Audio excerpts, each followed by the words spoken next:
Today we're starting a new series of videos called WXXC, or WAXEC, I guess, WAXEC.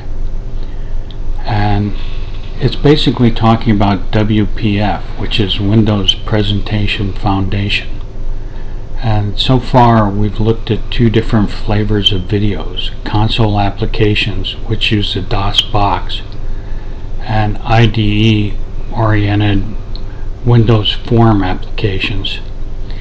And in a way, console applications is the past and Windows forms is more or less the present, and WPF in a lot of ways I think is going to be the future.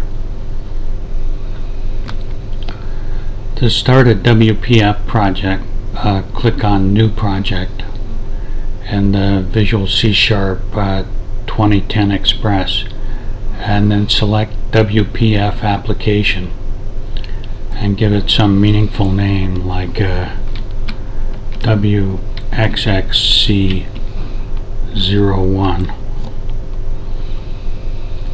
and press OK.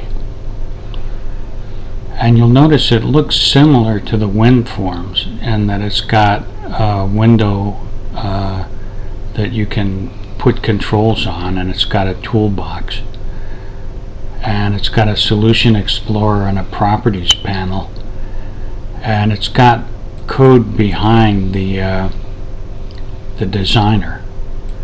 But what's different is this pane down at the bottom, which has XAML or XAML, and that stands for Extensible Application Markup Language, and this is radically different. And in a way that's the point of WPF. It's basically saying we're going to separate the presentation aspects of the C# program from what they call the business logic or the code behind. So the three parts in general are the designer, the XAML view, and the code behind. And XAML is based on XML, which I just did a series of videos on C# and XML you might want to check out immediately previous to this. But essentially it's a tag oriented language, which basically is what a markup language means. So we have a starting tag of window and an ending tag of /window, and by definition the window tags can only contain one nested tag, and the one we get by default is grid with the less than grid and the /grid ending tag, opening and ending tags. And then you can have a number of attributes associated with a tag, which here we have x:class, XML, NS, and probably the three main ones from an application point of view that are given are title, height, and width, which define the height and width of the window and the title, which we could change this.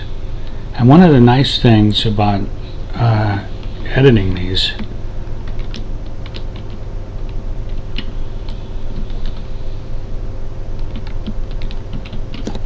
is if you look up at the designer, you notice it immediately changes it, so you get immediate feedback on what your changes are.